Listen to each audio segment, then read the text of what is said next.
បាទឥឡូវនេះយើងបន្តមកទំព័រ41ដដែលប៉ុន្តែខាងផ្នែក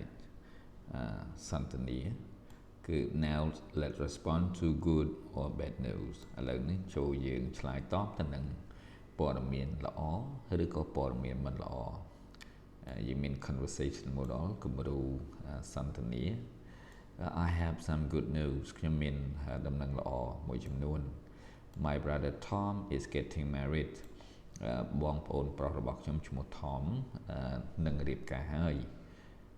That's great នោះល្អណាស់ Congratulations សូមអបអរសាទរ Thanks អរគុណ So tell me about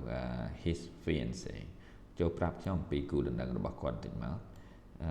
What does he do តើនាងមានមុខរបរអីដែរ His fiancé គូដណ្ដឹងរបស់គាត់ She's a sales manager បាទគាត់គឺជាអ្នកគ្រប់គ្រងផ្នែកលក់ She worked at a large international company នាងធ្វើការនៅក្នុងក្រុមហ៊ុនអន្តរជាតិដ៏ធំមួយ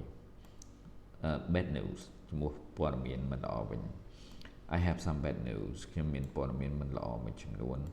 My cousin Tina is getting divorced បងប្អូនជីដូនមួយរបស់ខ្ញុំឈ្មោះថា Tina នឹងលះលែងគ្នាហើយ I'm sorry to hear that ខ្ញុំសូមទោសផងដែលឮដូច្នេះ Is she okay តើនាងមិនអីទេ Yes she is បាទនាងមិនអីទេ Thanks for asking អរគុណហើយដែលបានសួរបើអញ្ចឹងដើម្បី respond to good news ជាទូទៅយើងនិយាយថា that's great ឬក៏ terrific ឬក៏ that's wonderful that's so nice នេះក៏បានដែរបាទ